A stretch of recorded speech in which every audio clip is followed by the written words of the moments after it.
Hello, and welcome to Shedding the Bitch Radio, where you can discuss, debate, and get advice on how to discover and shed the bitches of fear, insecurity, self-doubt, and negative mindsets so you can realize your dreams and life purpose and create and accelerate the riches you want in life. Join us here live every Tuesday at noon Eastern and dialogue with us at 818-572-2910. You can also chat with us at Blog Talk Radio /SheddingTheBitch or share your stories on our website at sheddingthebitch.com. Whatever the bitch is that's holding you back from living your life to the fullest, it's not worth giving up the riches in life that you deserve. So call in now and let Bernadette Bowes know what's holding you back. 818-572-2910. Good day, everyone, and welcome to another episode of Shedding the Bitch Radio. So with the smiley face of Michael sitting in front of us, let's get into it, shall we? All right, so we are going to be talking about shake the dirt, using what you have gone through as a catalyst for success rather than an obstacle for failure. So listen for this. Listen to hear how to overcome obstacles that have been holding you back from becoming the best possible version of you. Also listen for the fact that we are all products of our thought lives. I love that, thought lives. And then everyone has a story, and it's how you use it that will determine your success. Oh my gosh, rich. And I want everybody staying kind of very close to your microphone to hear everything that Michael has to share. So your rich question, and again, for Michael and those listening for the first time, your rich question is something I ground you in based on the topic of discussion today. So then that way you're paying attention a little bit closer, because there could be, and most likely will be, tips, advice, and maybe some tough love that is relevant to you. All right. So very simply, your rich question is, what is the one thing that you're struggling with right now to overcome? What is that one thing you're struggling with right now to overcome? Now, if you want to tweet with us or post with us, then use hashtags overcome. Use hashtags be encouraged. And we're going to be hearing a lot about that. And hashtag shed the bitch. All right. Now, lastly, we need to learn about Michael. He's sitting there so patiently. All right, let's talk about Michael. Michael Arterberry is a master encourager and dynamic motivational speaker. As a teenager, Michael was fortunate to receive guidance from positive adult role models who helped him overcome adversities and set high expectations for his future. Grateful for the role these mentors played in his own development, Michael decided to dedicate his professional life to helping people navigate the difficulties of life and launch their future into motion. For more than 25 years, he has been helping teens and adults to use what they have gone through as a catalyst for success rather than an obstacle for failure. Now, I pulled off of his website because I was so energized when I was reading all about him and getting to know him. So I pulled off something that I thought was really relevant for today. In his own words, my life is dedicated to moving people from an uneasy time in their lives to a place of peace. I don't change their circumstances, but I help change their perspective. I help them understand that it's not about the destination, but the battles won along the way. I encourage them to hold on and understand that bad doesn't look bad when there is good in it. That I love.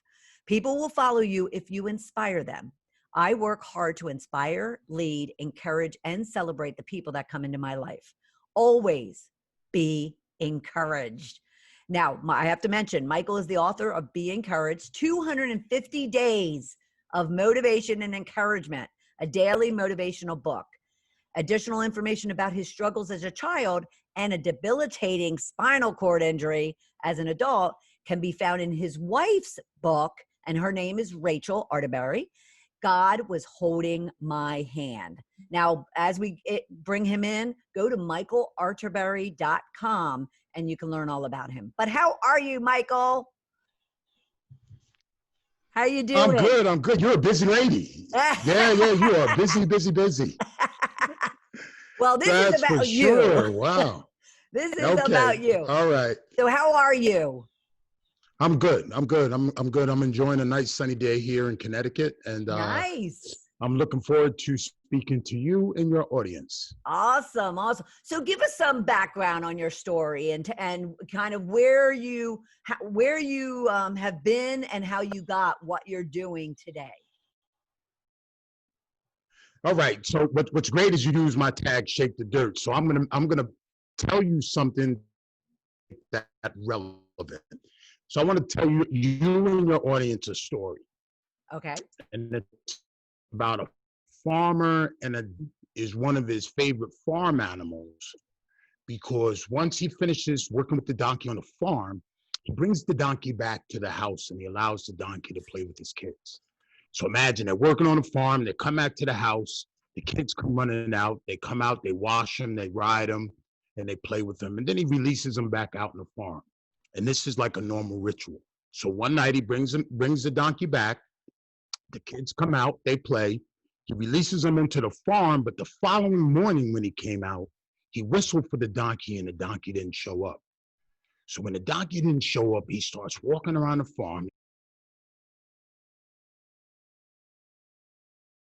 So the farmer walks over and he wants to get him out. So he goes and gets 6 of his friends.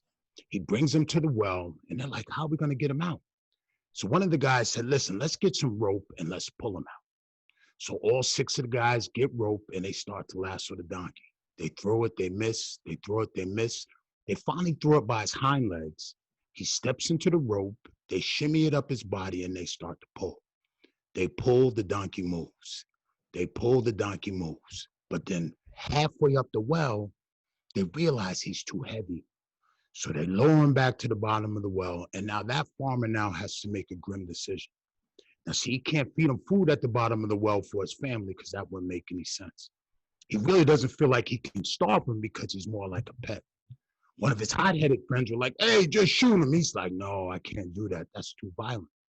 So one of his more reasonable friends said, listen, you don't want your kids to fall into the well. So you're going to have to sacrifice your donkey. We're going to fill the hole with dirt so your kids don't fall in. So the farmer felt like he could deal with that. So they all get shovels and they start shoveling dirt. And every time that dirt hit the donkey, he would scream. And every time he would scream, it would cause the farmer some distress.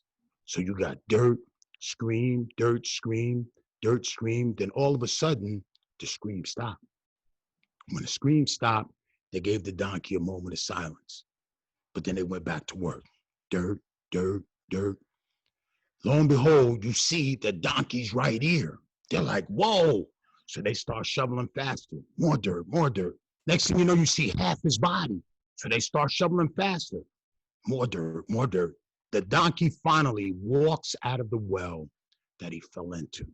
So check this out. Every time the dirt came across the wall, it would fall on the donkey's back. He would shake the dirt and he would step on it. And every scoop of dirt that was meant to kill him, he used it to save his life. So check this out. Listen, I'm going to share some of my dirt so your audience will know who I am. I grew up in a home with a raging alcoholic father. And I say raging because he raged from the time I was born until the time that he died. I was 16. Sorry. And yeah. Well, believe it or not, we'll get further into it. I wasn't too sorry. But imagine growing up and I never had a day where I didn't feel like what was going to happen at night. So I could get lost in fun, but all of a sudden something would tap me on my shoulder and say, hey, buddy, don't you get too happy because tonight. So as a teenager, I never had that sense of peace. On top of that, I lived in poverty. Now, both my parents worked full time. My dad was a bus driver. My mom was a housekeeper, but his money went to the streets. And my mom raised 4 kids with a housekeeping salary. So that was not very easy. Right. I'll finish but admirable. Yeah, it was. She was a hardworking woman. But I'll finish with this. Dysfunction was in my family. Dysfunction was in my neighborhood because the kids were growing up in homes like my own. And what makes me passionate about helping others is the fact that I was able to navigate all of that. And if you look at my profile would tell you that I should not be doing the things that I do today, Brenda. But at the same time, our history doesn't make us, right, or define us. Yes. Which is absolutely beautiful. And that donkey story is unbelievable. Unbelievable. And what a great analogy and just a great preface for kind of never giving up. And now shake the dirt is going to mean a whole different thing to me. That's awesome. Yeah. All right, Michael, I have to know. So obviously you work with you mentor, you coach, you uplift, you encourage. I love that, be encouraged. So what is it about people's backstories and the things people have been through that really influence their decisions, their actions, their behaviors, and ultimately their success?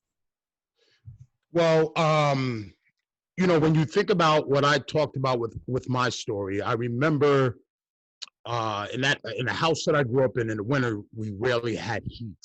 And I'm telling you this because I'm underneath the covers, I'm cold, I'm crying. And I said to myself that if I ever had my only children, they would never have to live the life that I lived. And you want to know something? That became the fire under my butt. Anytime I couldn't make it, I would think of my unborn children, and it would generate the push to move me forward to be successful. I think what people do is, I feel as if, and this is what I teach, is that as we walk through life, we step on landmines. And when you step on the landmine, it doesn't blow you up. It injures you. Right. But you don't know you're injured. And so your decisions are based on the landmine.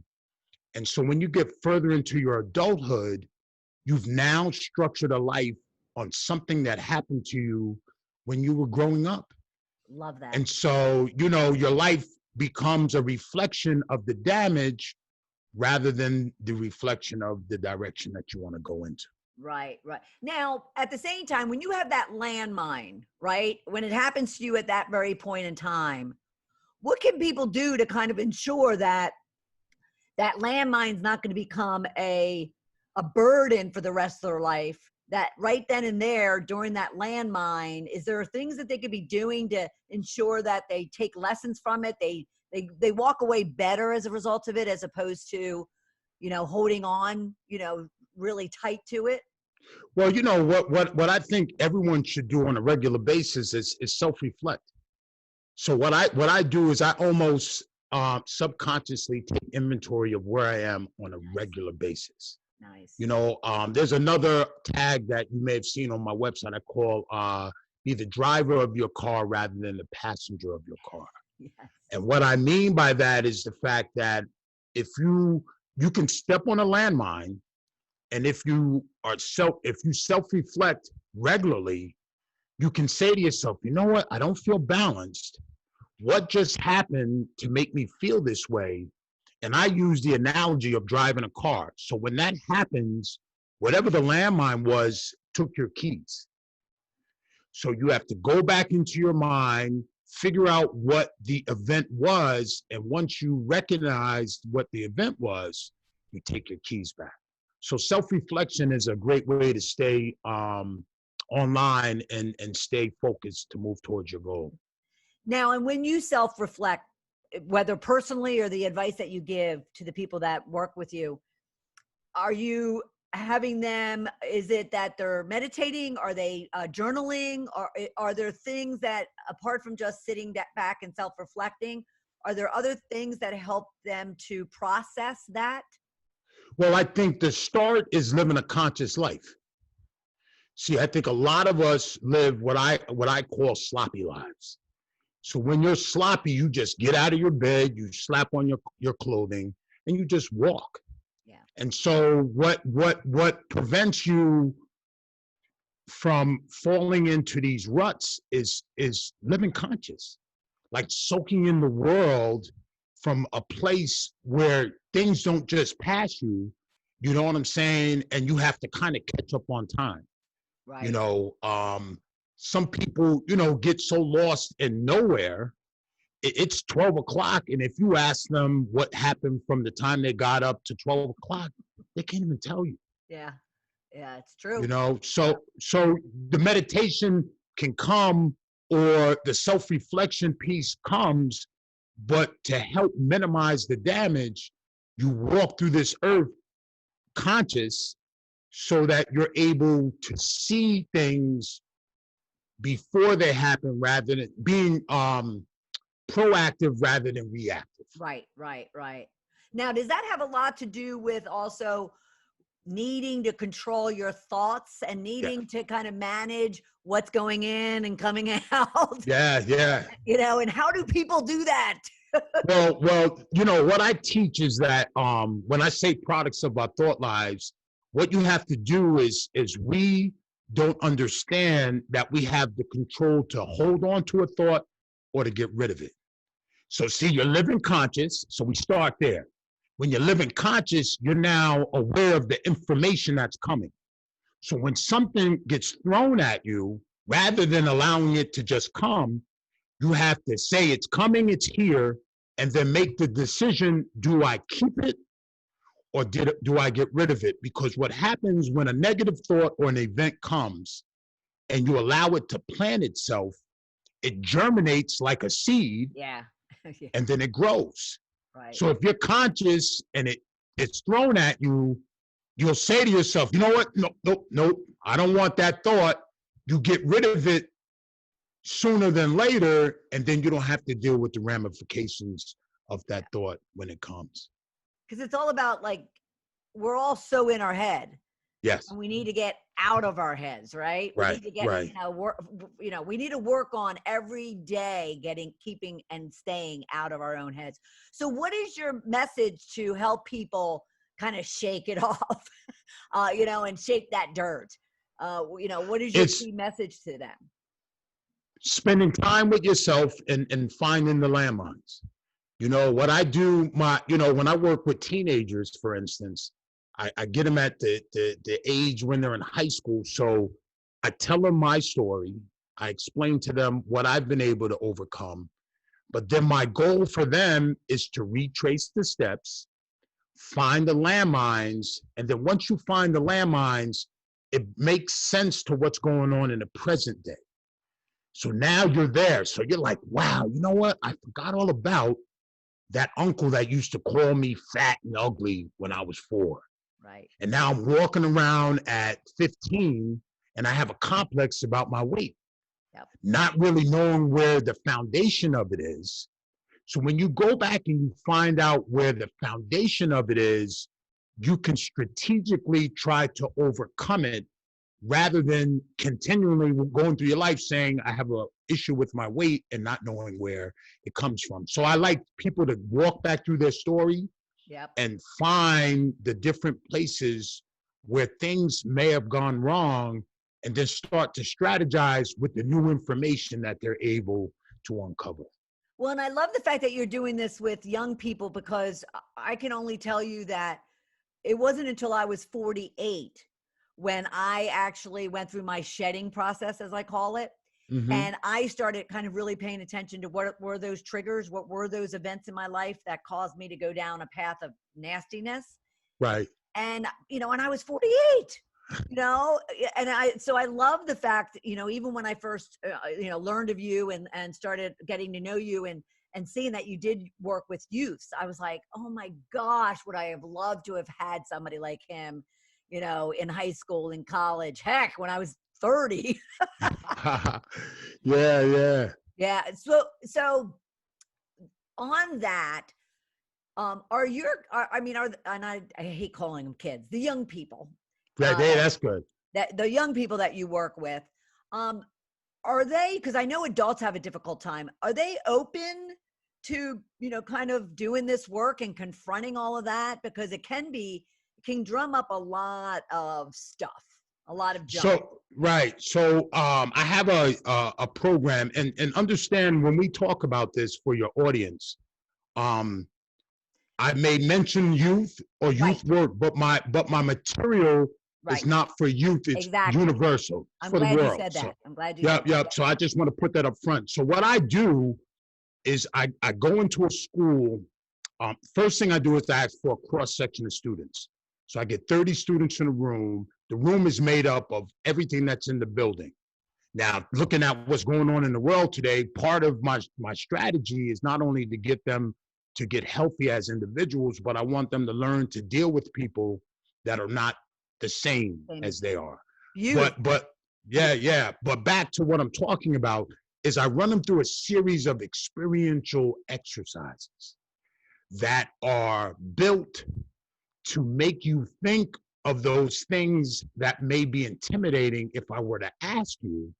And then they have to ponder and start to use that information as they go through the process. So I'll give an example so I don't just leave you on the cliff. I do two quick exercises that I do. I won't do them, but explain them to you. One of the first exercises that I have them do is called affirmation in twos. So I have them sit across from a partner and they talk for 1 minute about all the positive qualities they have. Then the other person talks about all the positive qualities that they have. Then I have them stand up and introduce their partner. And then once they finish doing that, I pull them, everything's done in a circle. I pull them out to the circle. And the first question, I ask how it felt first to list the positive or negative.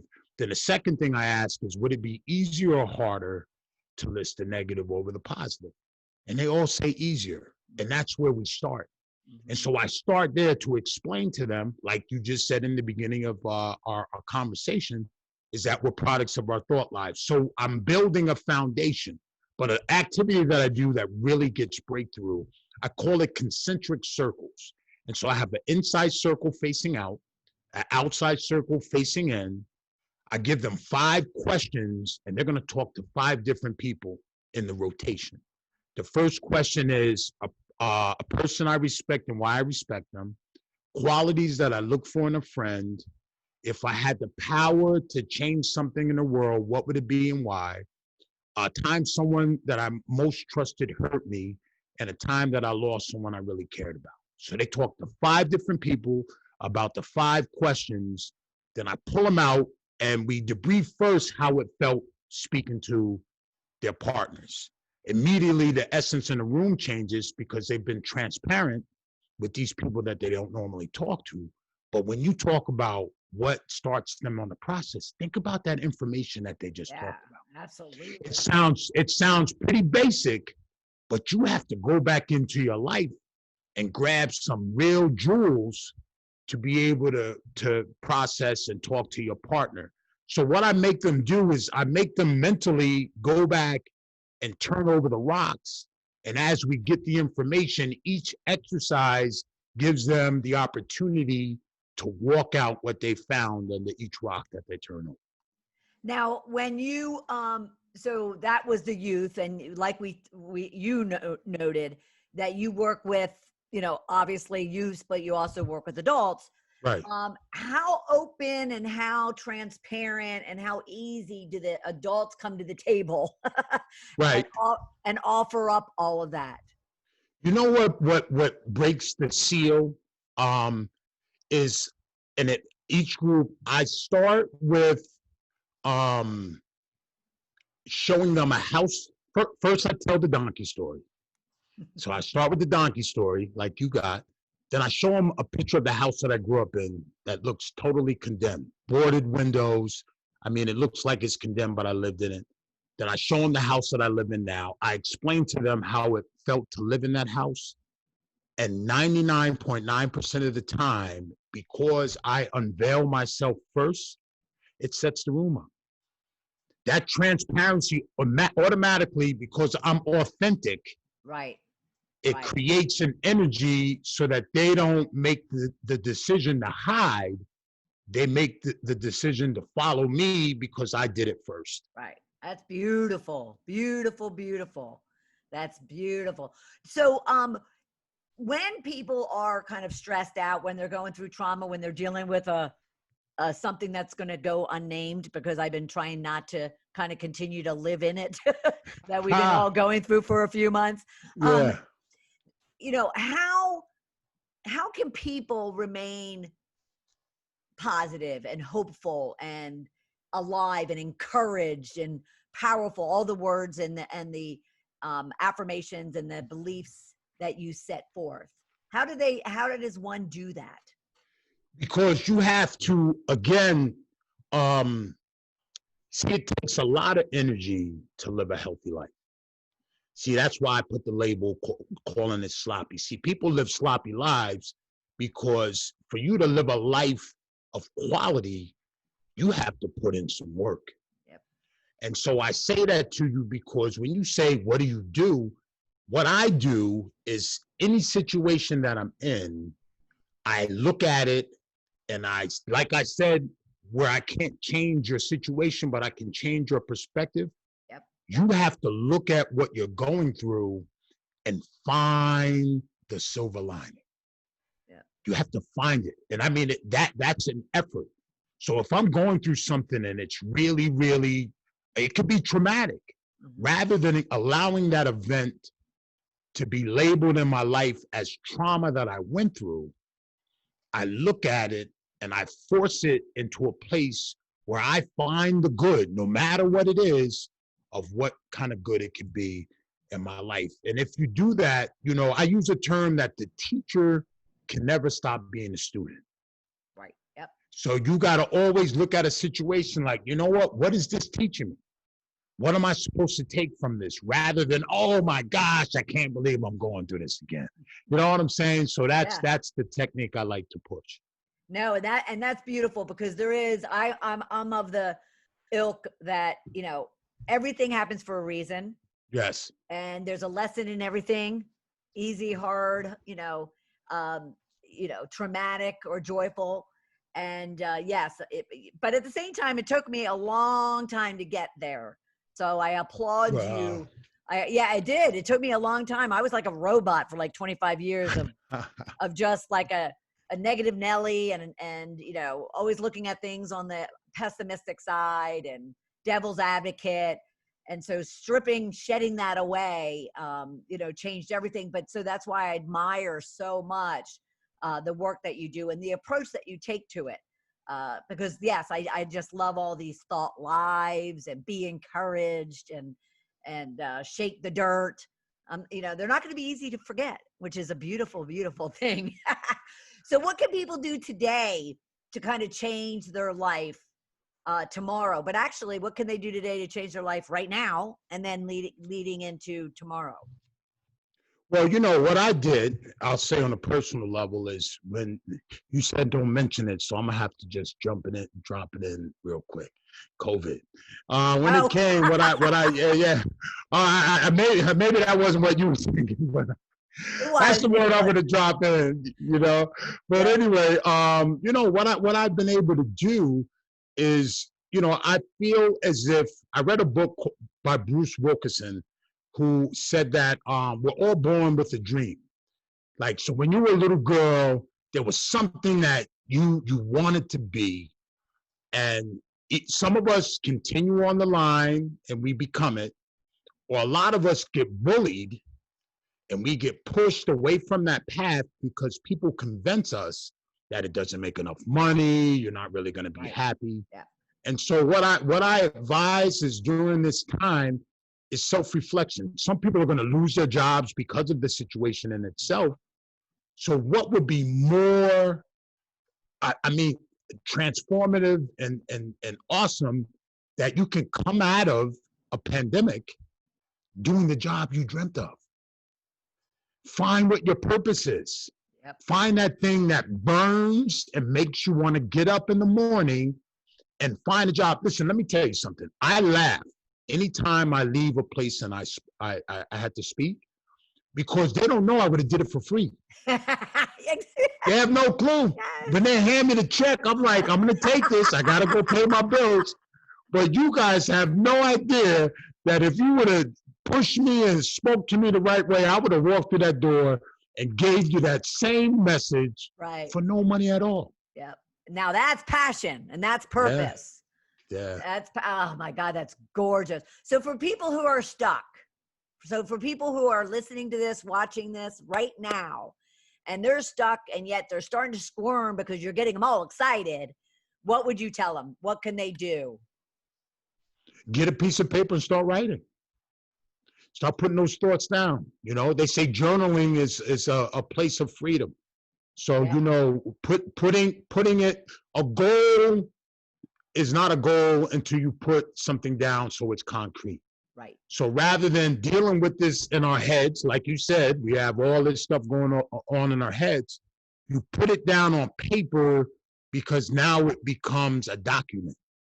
Yeah. See, it's easier to walk away from a thought, but to walk away from a document is a lot harder. So you got to put this down on paper so you see it. Yeah, absolutely. I love it. Love it. I probably daily, my community gets a message about journaling, because I do. And I have since I was 8, but not because I do, but because of the value that I've experienced myself. And then, I've, have witnessed other people experience as well. I love that. I love that. I love that. All right. So I want to have you discuss with us. You have a Shake the Dirt experience, and everyone, you can go to shakethedirtexperience.com. But could you share with us a little bit about what that's all about? Right. So believe it or not, since the time you got my email, I've been working with a woman to launch it. I've revamped it. Oh. So I'll tell you the way I did. That's okay. That's good. So That's good. it's real good. Yeah. The original way I wanted to launch it was I was going to have 20 participants at a time on a Zoom call. They would meet with me once a week. And I would run them through the series of exercises that I do with my groups and facilitate it as almost if we were meeting on a weekly basis. Right. But meeting with someone, they expressed and explained that I'm limited. I want to get my message to many. So the way the course is done now is that there's a lesson, you complete the lesson, and then at the end of the lesson, there's a video of me that walks you through the process of what you could have gotten out of it. And so my program and my course is directly connected to the Shake the Dirt story of the donkey.